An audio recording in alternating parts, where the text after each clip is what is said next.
Back at the par 3, Joaquin Niemann, this for birdie. Nudging to his right, left is short though.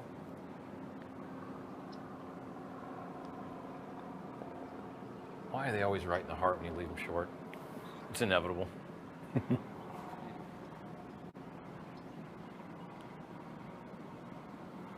And it seems like it only happens to you. It happens to the best players in the world. Absolutely. The statistics prove out that once you're 20 feet and outside, I mean, it's more about 3-putt avoidance, not running that putt 4 feet past, and that's right. And actually making it. But well, you talk to Tiger Woods or Phil Mickelson, that 3-putt avoidance is a important stat if you're going to win. Now Smith, to get back to 1 under par.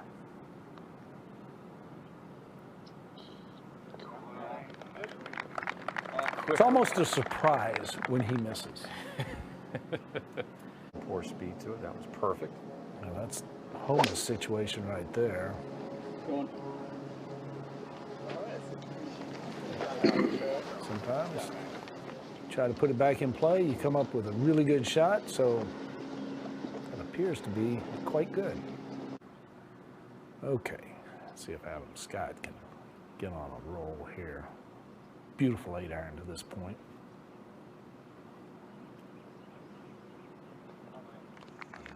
Those longer putters, when you can get them dialed in like Bernhard Langer has on the PGA Tour Champions. Absolutely. Now Oosthuizen. Yeah, this ball headed a little right. Got to watch out. That native area comes in a little quicker than you might think. No, I can see some tall flags over here now too. Well, the miss today has been a little right, but now Scheffler. 286. This starts middle of the green. It's also leaking a little bit to the right.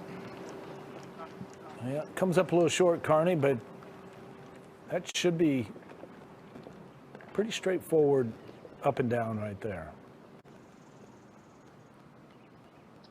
I mean, absolutely. Right now, there was a little shower that came through, but this is going to be the day that the guys need to attack the golf course, especially if you're on the seaside course. You need to go ahead and make your number today. You see Russell Henley, he's on the plantation along with Mackenzie Hughes. They're 4. Barnrat, Seaside, 3 under par. Adam Scott, just saw him make the birdie at the par 3 6th. Chesson Hadley, couple under par. So good scoring early, and look for it to continue. Yeah, understanding that forecast puts it's a little mini pressure on these players today. Understanding that today, tomorrow's more of a hang-on day with winds forecasted about 20 miles an hour out of the north. Today they're not even blowing 5 or 6 from the south. So. Yeah.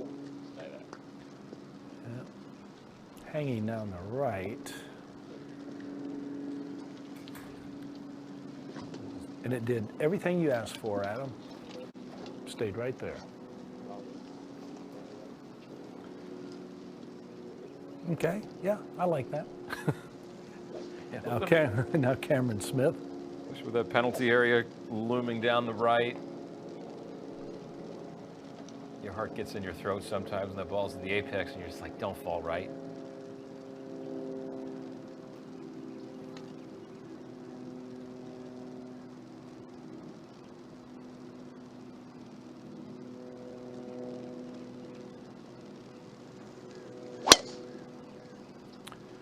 That's like Carney said, 583, you know, when you have a Scheffler, when you have a Oosthuizen, they can't get there. Now, if you're Cameron Smith, you play to that yardage, that money yardage that you like, that you feel as though you can put it within 5 feet just about every time. Now, this young man right here, there's going to be some effort put into this tee shot right here. I mean, he may try to gear it up. His rotational ability is pretty spectacular. I mean, you watch it at impact, and I mean, it's a chiropractor's dream. Essentially, he he gets in a position, his hips unwind. Got a lot of side bend, as the instructors like to call it, and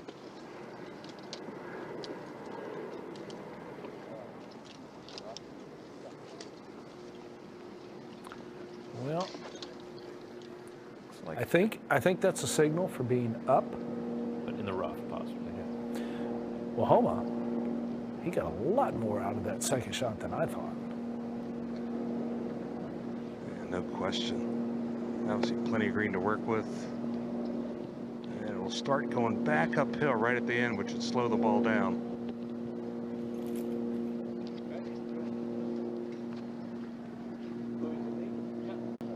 Not bad. So, good look at birdie for Max. Now, Scheffler, pretty straightforward, Mark? Pretty straightforward, a little bit uphill as well. As Max came across the green, there was a little more undulation. This should be straight up the gut. It does run away past the hole a little bit, though. Yeah, a little chunky there.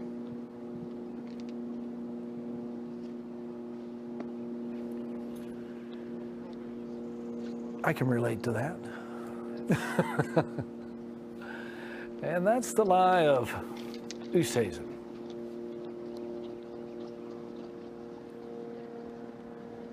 As you see, not great. And this is really going to be all about contact. He was practicing a couple of basically explosion shots. So there should be a lot of speed in this swing.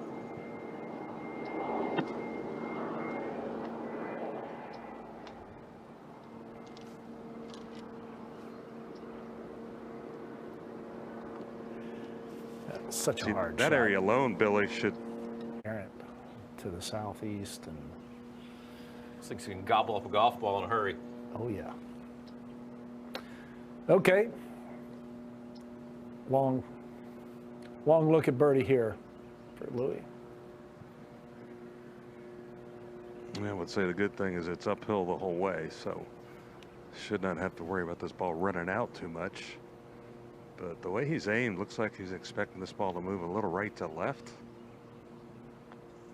I got it fairly straight. Good lag there. Really good lag. Almost dead weight.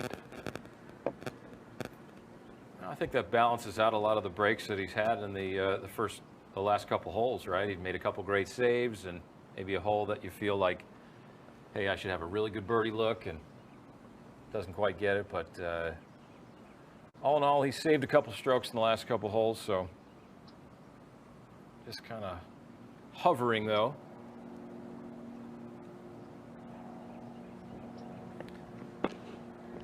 Okay. Now it looks like Homa's got one that may twist a little bit to his left, Carney. Yeah, it should for a lot of reasons. The low area on the screen is to his left, the right front of the green. Plus there's a slope coming off the back of the green to his right. Right now it'll be in front of him when he stands into the putt. So yeah, there's certainly right to left in this, and this one's kind of slightly uphill and then flattens out. Should start hooking now. Yep. It did exactly that. So nice birdie there, especially after the tee shot. It was a really, real. It should have certainly got a sense, certainly what this putt does near the hole from Louis' putt. That was, again, it's kind of interesting because there's a little pull to the right, but there's also kind of a ridge that he's putting along that should try to move it left. Well, and he played it to break a little bit more to the right as we watch it miss high on the left-hand side. So a couple of good opportunities at 6 and 7 for Scheffler, but unable to convert either one, so he remains at -2. But He has waited for them to get off. He's going to give this one a rip. Looks like the ball's a little above his feet, which is going to help him move it from right to left as well. So Well, he's got to hit this right on the button. I mean, on the button.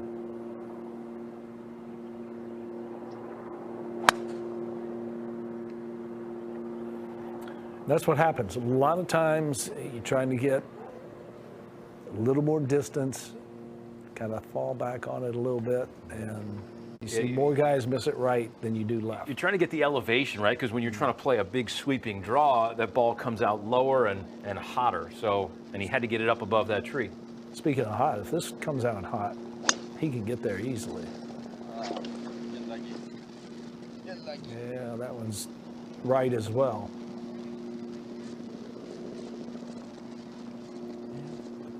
And that little part right there is blind to the players. They can't really see that little transition area right there. So there's no visible fear from the fairway of going in there. But that's a really tough spot to get to or get in. 262 for Scott. On 239 front edge. Okay, it's okay now. He doesn't know it though. He thinks he's not sure where that one ended up, but the tee at 8. Homa. Yeah, just want to keep something short of that right bunker. 260 to the right bunker, 275 to the left, but just a layup here.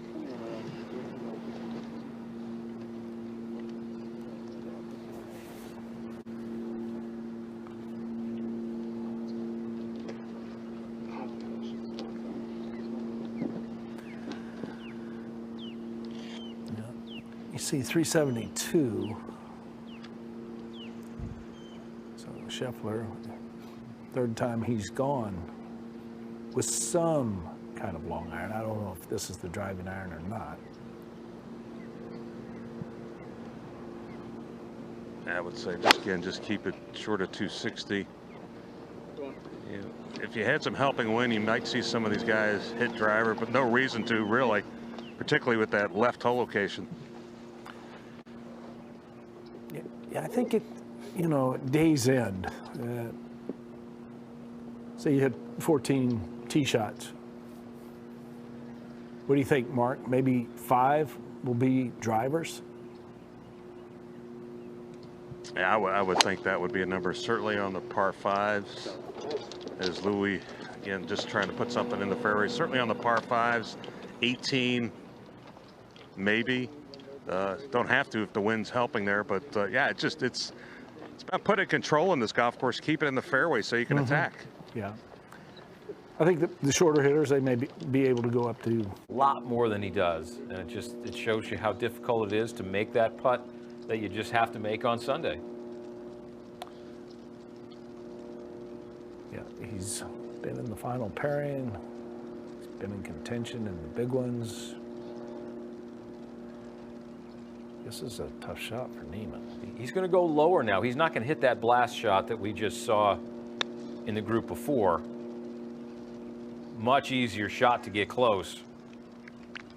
Can't play it any better than that. I mean, that was absolutely superb. Yeah, that was the shot that Oosthuizen was trying to hit before that he couldn't with the native grass right ahead of him. So, and Cameron Smith probably going to follow suit. I would think so.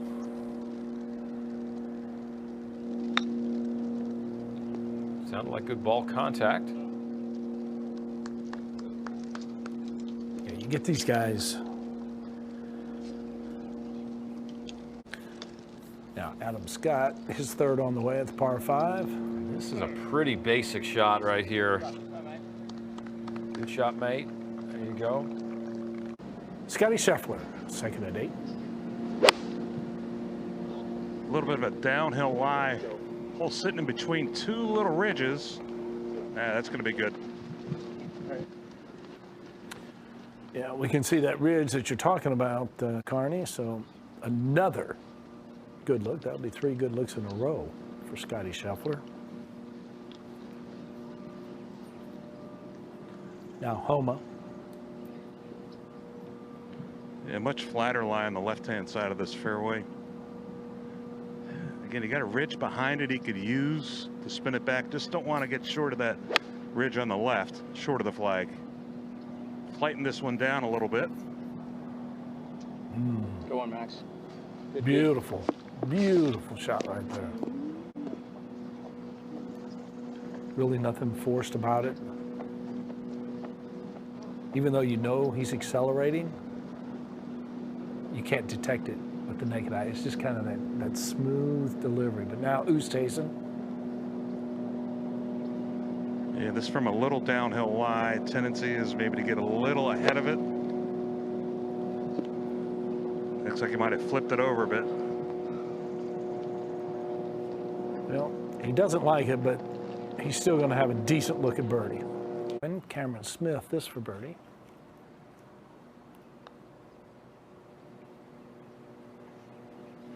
Yep. Beautiful pace to that putt. That thing would have gone in at any point on that hole with that pace. That's what you see with the players who are the best putters. They have the best speed. It's all about, you have to read putts for speed first and then line, because the speed you're going to hit it determines the break, and that's what he does so effortlessly. That was a pull. You could see that. You could see the right hand just kind of take over. That right hand doesn't behave sometimes. A lot of that dominant hand takes over the putting stroke sometimes and just kills. You can see the frustration as his putter kind of bangs on the surface there. You hate giving one up right there when you have such a great look. A little bit later on today, then we'll get a full glimpse of those groups tomorrow. Birdie attempt there, and a good look for Scott goes awry. Yeah, those are the ones, and those are the ones. That was what we saw. We saw him miss at the Wyndham Championship at the end of last season, right at the end. But those are the ones right there that Sunday afternoon, if you're in contention, those are the ones that kind of haunt you. To the 8th we go. Good look at Oosthuizen's birdie attempt to get back to level par. Yeah, this right into the green. Should work to his right, though. It's all about pace here.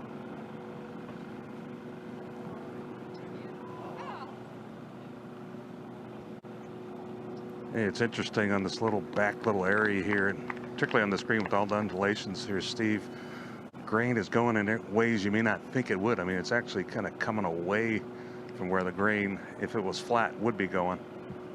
Grain is a mysterious thing. I mean, we see in the picture right there, we see shiny and we see dark, and the PGA Tour staff, they usually do a great job, Carney, don't they, with putting the hole right near where the grain does change. They're really good at that, aren't they?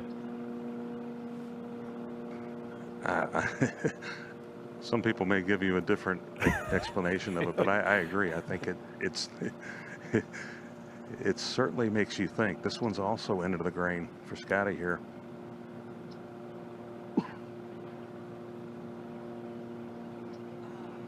That one just grazes the left edge. That one has me baffled too. Yeah, that would have gotten him within one. 3 co-leaders at -4 right now. So Scheffler will remain a couple shots adrift to the pace.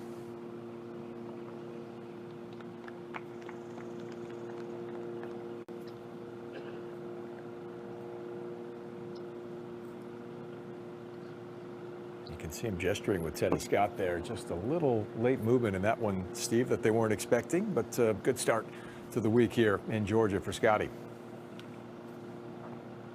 Yeah, just trying to get calm. It's like a little marriage, isn't it? The player and the caddy trying to, figure out what works for them under tournament competitions. And I mean, this is really the first week that Teddy Scott's even caddied for Scotty. Obviously, they've known each other. Teddy's caddied for Bubba Watson, and they were paired together in New Orleans not too long ago. But definitely familiarity, but not the same when you're not on the bag. So. Homa pops that one in. Birdie for Max here at the 8th. Yeah, the player-caddy relationship super influential in his. Like a 5 win in the hands of Cam Smith back on the tee here at 8. You don't need much there. You're just looking for 240, 250. Get this ball in the left center and dial in the wedge there from 120 yards-ish. Scott at 2 under.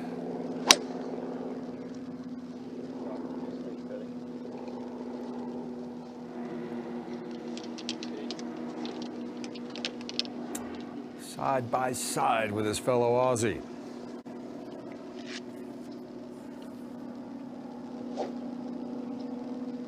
Oh, Neiman's going to take it on here, isn't he? He's got the big dog out.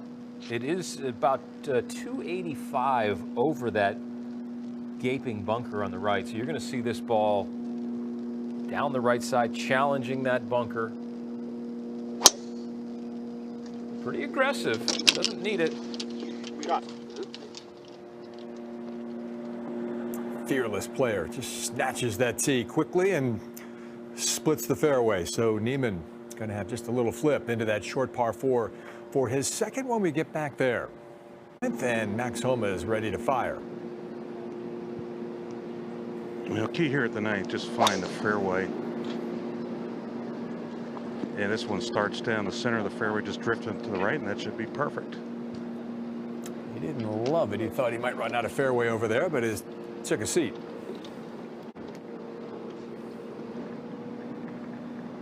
Scheffler. Yeah, working it just off that left fairway bunker, working back to the right. Looks like a good one. 5 out of 7 fairways on the day for Scotty in these kind conditions. Oosthuizen driver in hand as well. He's missed a couple of fairways on the day. Well, certainly that one back at the 5th hole cost him, but fortunately only cost him that one shot. Yeah, this one should be good as he's quickly down to pick up that tee. That would look like it had that trademark Oosthuizen rhythm and balance, and the result to match. Adam Scott at the 8th. This one coming in from 114. And this should be right in his wheelhouse right here. Control the spin. It'll be a little bit of an up and over type of putt right there. You're almost better off getting this ball just past the hole here at 8 to have the better look up the hill. Pretty much the same yardage for Smith. Yeah, this is right in the wheelhouse on this golf course with the softness of these greens. Last year, this golf course was the easiest, the closest proximity of any course on the PGA Tour from inside of 125 yards, and we're seeing why right here. So the Aussies taking aim there at the 8th. Couple quality birdie looks coming up. Up to the 9th we go with Oosthuizen. Yeah, certainly accessible and a good angle. There's a little ridge behind the flagstick. You get over that, then the ball might chase to that back right, but ideally you want to leave this just a little bit underneath the hole, but no breeze out here at all. Should be able to get this one close. It's good contact on that one.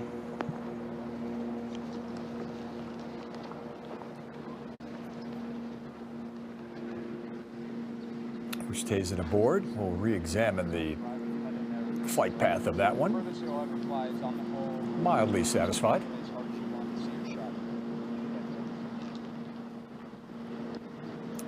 Homa just inside 150 here.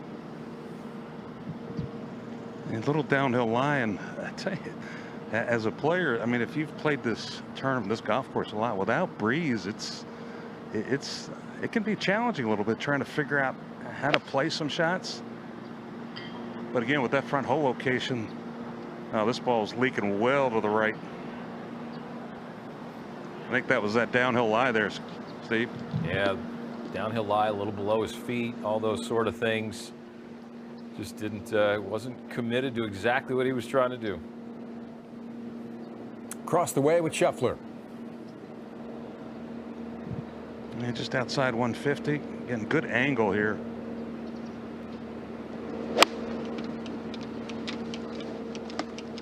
This ball right at it now, just turning a little left of the flag. Beautiful shot, took a seat about 10 feet away. Scheffler, another chance to move it to -3.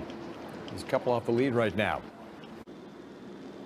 Back at 8, remember Neiman took driver, so maybe about 60 yards or so here. 66 yards to be exact, and that in-between yardage just got him a bit on that one. There's very often times you'd rather have that just good, full, comfortable number just all the way there because the ball's just going to hit and grab, and he just missed his landing number. But yeah, the 75 to 80 yard one is kind of that number where you can comfortably spin it. So a little bit longer of a birdie attempt than Neiman had anticipated, and he nearly holed it.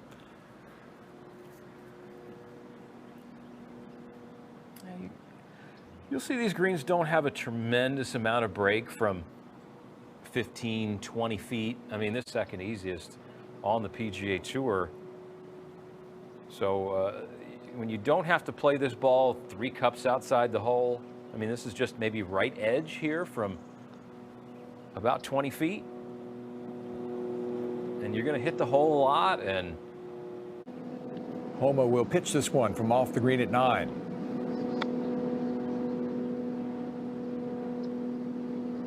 Oh, what a shot. How about it? That was pretty nifty, Steve. It landed on a downslope, but the touch was perfect. It was. He might have had that first cut of rough impacting his contact there, but didn't seem to bother Max.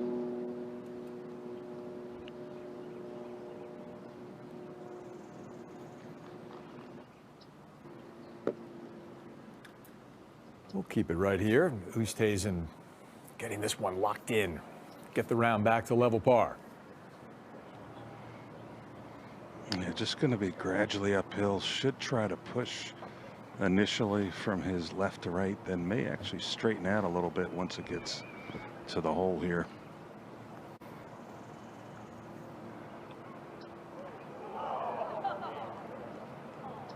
They haven't dropped today for Oosthuizen, #1 putter on the tour last season, and that, by the way, was an improvement from 121st the previous season. You will see incremental progress from players on the green, Steve, but that's a... Well, there's certainly a lot of talking going on. I think, you know, one of the things that certainly Teddy had to deal with Bubba was there was a lot of different factors, and you know, Teddy in a lot of ways I think maybe had to have a little more control. I don't think he's going to try to control Scotty as much, but in a lot of ways, in some ways, Scotty and Bubba are similar. There's a lot of lower body movement in both those players, but I think it's just a veteran caddy trying to understand what his player needs, and it's gonna take a while, but so far it's looked good. 3-under start there for Mr. Scheffler. I'd say that's a good start to the relationship. I think, Steve, In a lot of ways, Teddy Scott's job might be a little more simple. good look for Smith back at 8. Gets that one to drop to move to -3.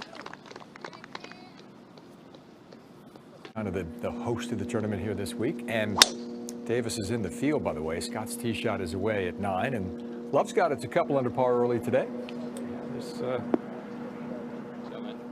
He knows this place really well, and being that it's a golf course that doesn't really doesn't favor the long hitter, doesn't favor the short hitter, and that's why you see the fields very bunched at the end. You see 6 playoffs in the 11 years of existence here at the RSM, and the fields get very bunched when the golf courses are shorter.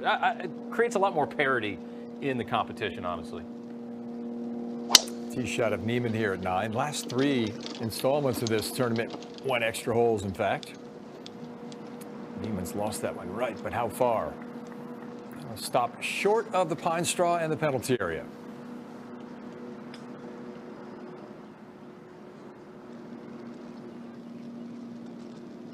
And Smith now. He's hit 4 of 6 fairways so far today, and looks like he was going down for the tee pretty quick. That is 5 of 7. For sure. Scheffler to start the inward 9 here. just a fairway middle to try to put it in the fairway. This ball drifting right towards that fairway bunker. Right You edge couldn't bunker, tell if it middle got in fairway. there or not.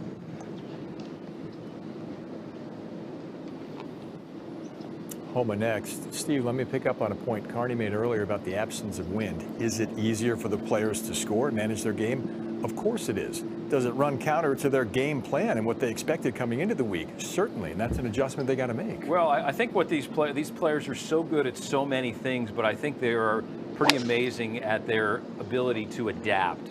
And to when you get to this point in your career, you've played all different types of grasses, all different types of weather conditions, and the players who can really call on all those experiences to understand how to play certain golf courses better than others. And, you know, Max Homa, I alluded to earlier, he's not had a lot of success around here. He's missed the cut every time he's played here. So some golf courses just really fit you and you really understand them, and some you don't. Driver for Oosthuizen.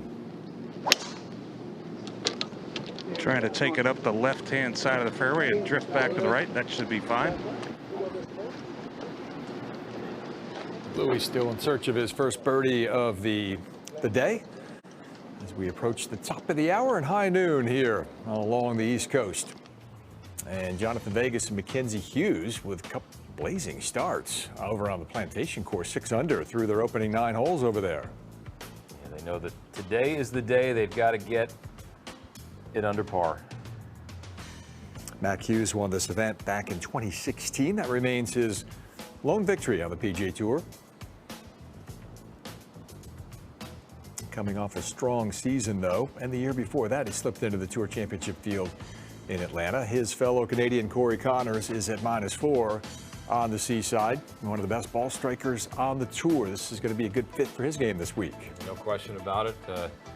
Past winner of the in San Antonio.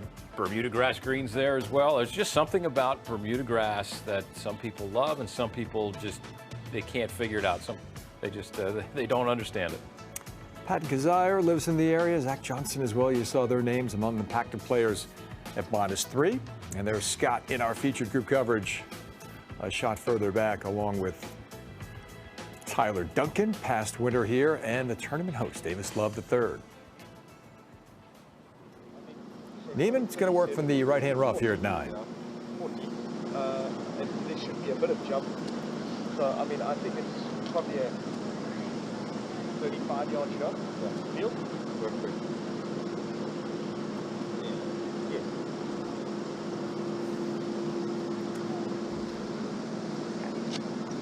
He's talking with Gary Matthews there, his bag toter. He says it's going to be a bit of a jumper.